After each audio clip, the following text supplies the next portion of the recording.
इसमें लिखा हुआ है a home buyer made a down payment 6.31 solve कर रहा हूँ सबसे पहले।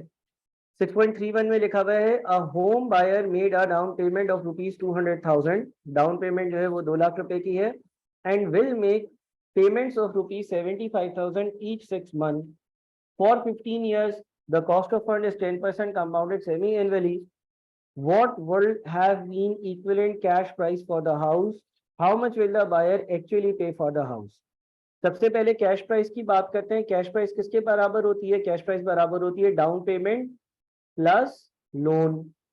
और लोन किसके बराबर होता था? बताओ बताओ बताओ। लोन बराबर होता था, loan is equal to present value of repayments. Present value of repayments के बराबर होता था। प्रेजेंट वैल्यू ऑफ रीपेमेंट्स यहाँ पर कैसे निकालेंगे? प्रेजेंट वैल्यू ऑफ रीपेमेंट का मतलब है कि ऑर्डिनरी एनवीटी की प्रेजेंट वैल्यू वाला फॉर्मूला लगेगा। तो P is equals to R. R जो है वो 75,000 है। P is equals to R. R जो है वो 75,000 है। Multiplied by 1 minus 1 plus 10% compounded semi annually है तो 2 से डिवाइड करेंगे। 15 सालों की बात हो रही है और 6 महीने है तो आपके पास पावर में 30 आएगा डिवाइडेड बाई आई यानी कि 10% अपॉन 2। तो आपके पास जो लोन की अमाउंट आएगी, अगर हम लोन की अमाउंट कैलकुलेट करें तो 0.1 डिवाइडेड बाई 2 प्लस 1 की power -30 1 minus answer divided by 0.1 divided by 2 और इसको 75,000 से मल्टीप्लाई किया तो ये आ जाएगा आपका 1152,933। 1152,933। ठीक है, 1152,933। 115293 ये आपकी लोन की अमाउंट है। अब आपने क्योंकि कैश प्राइस कैलकुलेट करनी थी तो आपकी जो कैश प्राइस होगी, जल्दी से सॉल्व कर रहा हूँ, नोट करने की जरूरत नहीं है, लेकिन अगर क्वेरीज है तो पूछ लो, नोट बाद में कर लेना। ये एक्सेल फाइल आपको मिल जाएगी क्योंकि मुझे शायद 2-3 सवाल एटलीस्ट करवाने चाहिए ताकि आगे भी चीजें बढ़े। तो आपने कैश प्राइस में डाउन पेमेंट को ऐड किया और सॉरी, कैश प्राइस कैलकुलेट करने के लिए डाउन पेमेंट में लोन की अमाउंट को ऐड किया। लोन की amount present value of repayments के बराबर है। प्लीज समझ लो, कॉपी करने का टाइम नहीं दूंगा अभी ताकि जल्दी से मैं ये चीजें सॉल्व कर सकूं। सो 200,000 प्लस 1152,933 ये आपके पास 1352933 जिसकी भी ये क्वेरी थी, क्या ये रिजॉल्व हो गई है? कैश प्राइस हमारे पास आ गई। ठीक है। दूसरा इसका एक और सवाल था कि how much will the buyer actually pay for the house. Actually जो बायर ने पे किया है, एक्चुअली जो बायर ने अमाउंट पे किया है, एक्चुअली जो बायर ने पैसा पे किया है, एक्चुअली जितने रुपए पे किए हैं वो कितने हैं? तो बायर ने एक तो 200,000 रुपीज पे किए हैं। बायर ने एक तो 200,000 रुपीज पे किए हैं। ठीक है। इसके अलावा वो 75,000 रुपए की 30 किस्तें पे कर रहा है। देखो, अगर तुमने ये घर किस्तों पे लिया हो तो तुम एक्चुअली क्या पे करोगे? 2 लाख रुपए जमा 75,000 रुपए पे कर रहे हो तुम 30 बार, तो 2 लाख रुपए पे कर रहे हो, एक चीज हो गई। और 30 बार 75,000 रुपए पे कर रहे हो, दूसरी चीज हो गई। तो 2 lakh plus 75,000 into 30, 2 lakh plus 75,000 into 30, 2 lakh plus 75,000 into 30 कितना होता है? 2450,000। क्लियर है भाई? जल्दी से मुझे कंफर्म कर दो, क्लियर है ये?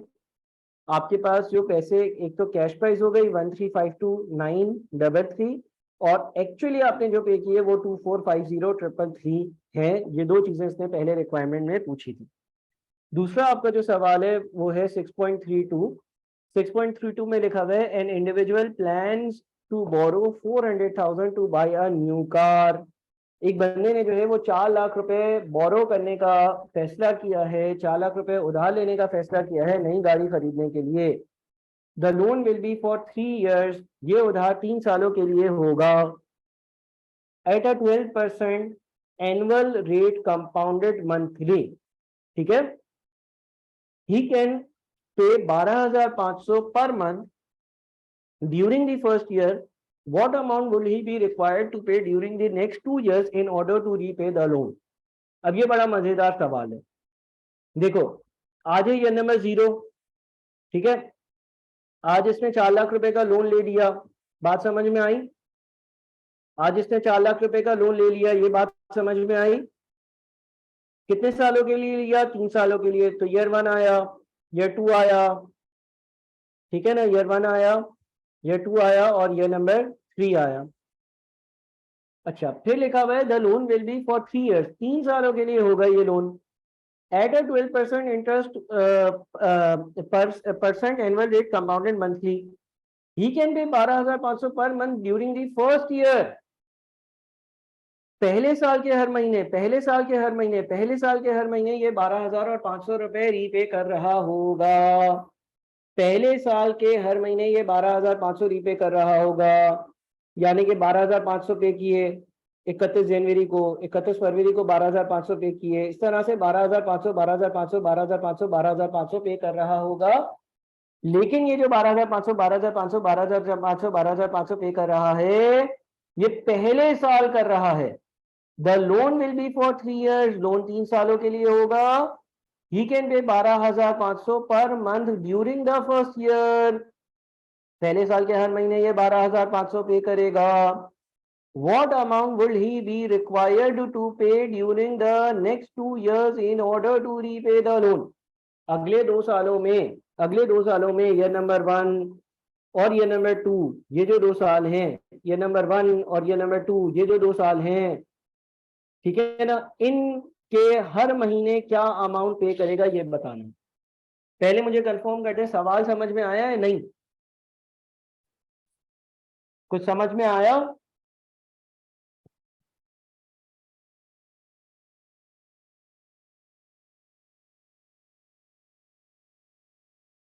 कंफर्म करो भाई, जल्दी जल्दी।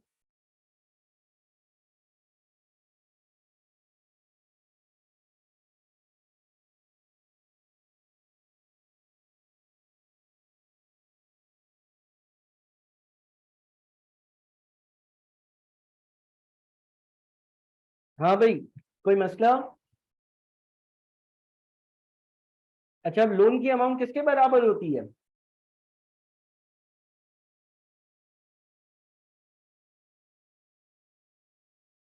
लोन की अमाउंट प्रेजेंट वैल्यू रीपेमेंट के बराबर होती है ना। देखो अब जरा, यहाँ पर मसला ये है कि दूसरे तीसरे साल वाली अमाउंट नहीं पता। क्या मैं ये लिख सकता हूँ, loan is equal to present value of repayments? ये तो सब मानते हो ना, जानते हो। सही लिखा है? अच्छा, क्या मैं ऐसा लिख सकता हूँ, loan is equal to present value of repayments in year number 1 plus present value of repayments in year 2 and 3? लिख सकता हूं? सही है ना? यानी कि लोन की वैल्यू प्रेजेंट वैल्यू रीपेमेंट्स के बराबर होती है, और यहाँ पर 3 साल है। और हम ये भी कह सकते हैं कि भाई पहले साल की प्रेजेंट वैल्यू, दूसरे साल की प्रेजेंट वैल्यू, तीसरे साल की प्रेजेंट वैल्यू, तीनों को जब जमा कर देंगे, ऐड कर देंगे, तो हमारे पास जो है वो लोन की अमाउंट आ जाएगी, तीनों प्रेजेंट वैल्यू को जमा कर। ठीक है। अच्छा, अब लोन की अमाउंट हमें मालूम है 4 लाख है, इज इक्वल्स टू, अच्छा अब जरा गौर से सुनो, present value of repayments in year number 1 अगर मैं कैलकुलेट करूं तो 12,500 multiplied by 1 minus 1 plus 12% divided by 12 power minus 12 divided by 12% over 12, ये आपकी present value of repayments for year number 1। हाँ या नहीं? भाई पहले साल के हर महीने 12,500 है, 12 महीने 12% का रेट है। हाँ या नहीं? कोई कंफ्यूजन? बताओ इसका आंसर कितना आता है?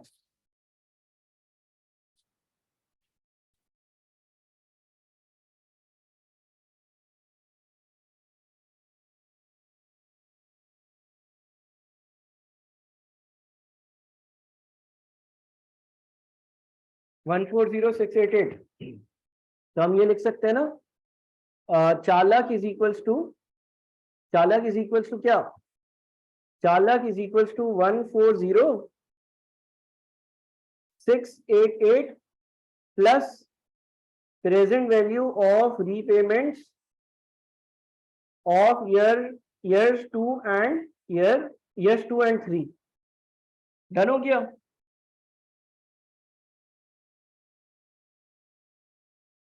क्लियर है?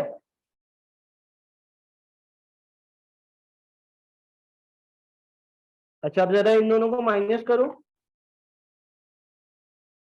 4 लाख में से माइनस कर दो 140,688, तो 259,312 is equals to present value of repayments of years 2 and 3।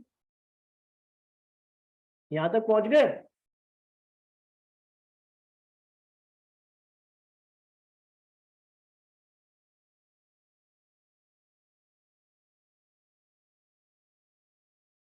है ना? यहां तक पहुंच गए ना? कोई मसले मसाइल? अब जरा गौर से सुनो, देखो हमारे पास जो ये नंबर 2 और 3 वाली एन्युटी है ना, जो हमारे पास ये नंबर दूसरे और तीसरे साल की एन्युटी है, इस पर जब मैं फॉर्मूला लगाऊंगा, इस पर जब मैं फॉर्मूला लगाऊंगा आर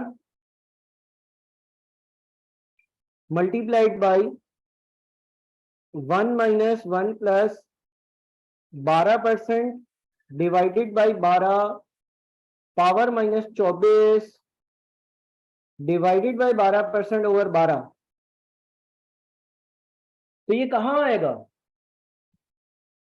एन्युटी के बेसिक चीजें याद रखो, जब हम ऑर्डिनरी एन्युटी की प्रेजेंट वैल्यू का फॉर्मूला लगाएंगे, ये नंबर 2 और 3 वाले आर्स हैं, 24 इसलिए डाला क्योंकि 2 साल है, 2 साल में 24 महीने होते हैं, 12% का रेट है, तो क्या ये जीरो पर आ जाएगा? क्या ये जीरो पर आ जाएगा? क्या ये जीरो पर आ जाएगा? हाँ शाबाश, होशियार होने लगे हो तुम लोग, माशाल्लाह, जबरदस्त जबरदस्त, 1 पर आएगा। और हसन ने जवाब दे दिया, वाह भाई, हसन भी मतलब लेक्चर कंप्लीट कर चुका है सारे। हाँ ये 1 पर आएगा, लेकिन हमें तो क्या करना है, इसको जीरो पे लेकर आना है। हमें क्या करना है, इसको जीरो पे लेकर आना है। हमें अगर इसको जीरो पे लेकर आना है तो इस सारी वैल्यू को कितने सालों की डिस्काउंटिंग फर्दर करनी पड़ेगी? अगर हमें इसको जीरो पे, अरे यार, तो 1 साल की डिस्काउंटिंग करनी होगी ना, तुम 1 पर पहुंच गए, तुम सबको 1 पे ले आए, 1 से तुमने सबको जीरो पे लेकर आना है, तो क्या मैं इसको फर्दर डिवाइड कर दूं 1 प्लस 12% अपॉन 12 पावर 12 से, है ना? ऐसा कर दूं, यानी कि जो ऊपर का आंसर आया है, ऊपर का जो आंसर आया है उसको मैं डिवाइड कर देता हूँ 1 प्लस 12% पावर अपॉन 12 पावर 12 से। ये जो नीचे वाली हरकत करी है, ऊपर हरी वाली हरकत ये 1 पर आने के लिए है, ये जो नीचे इसको, इस पूरे हिसाब को डिवाइड कर दिया मैंने इससे, ये इसलिए किया ताकि ये 1 से 0 पर पहुंच जाए। तो अब जरा गौर से सुनना, यहां तक हम पहुंच गए, तो हमारी एक इक्वेशन बन गई, वो इक्वेशन बन गई 259,312, ठीक है, is equals to R multiplied by, यहां पर आ गया ये 1 माइनस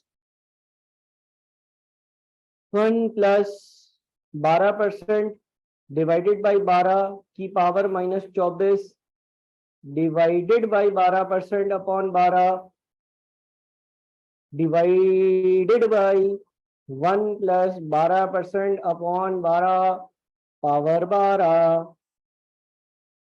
ये खतरनाक सी चीज सॉल्व करनी है, पहले ऊपर वाली चीज को सॉल्व कर देते हैं। मैं करता हूँ 12% डिवाइडेड बाय 12 प्लस 1 पावर है माइनस की 24, 1 minus answer divided by 0.12 upon 12, ये आ रहा होगा हमारा, हाँ बस बस जाते जाते नमाज पे भी जाते हैं, 1:30 बजे वाली पढ़ लो। अच्छा, तो ये बन जाता है आपका 259,312 is equals to 21.24 R divided by 1 plus 12% upon 12 की पावर 12, है ना? नहीं नहीं नहीं नहीं नहीं, 36 नहीं कर सकते बेटा, 36 नहीं कर सकते। आर देखो कितनी बार है, आर जो है वो 24 बार है ना बेटा, 36 बार थोड़ी है, 3 सालों के लिए थोड़ी है। पहले साल वाली जो वैल्यूज थी वो 12,500 थी, वो तो अलग से हमने कर ली ना। अच्छा फाइनली आर देखते हैं। 0.12 डिवाइडेड बाय 12 प्लस 1 की power 12 multiplied by 259,312 divided by 21.24। R आ रहा है आपका 13757, 13757। जो आर की फाइनल वैल्यू आ रही है ना, वो है 13757, 13757, ये आर की वैल्यू आ रही है बेटा। 36 नहीं डाल सकते, 36 तब डालते जब आपके पास पहले दूसरे तीसरे साल तीनों साल आर होता। ठीक है, 36 ये एज्यूम कर लेता, तस्वर कर लेता कि 13757 हर साल है। समझ रहे हो? ऐसा तो नहीं है ना? अच्छा बहरहाल अब नमाज का टाइम हो रहा है, तो हम आगे वाले सवाल उसके बाद डिस्कस करते हैं।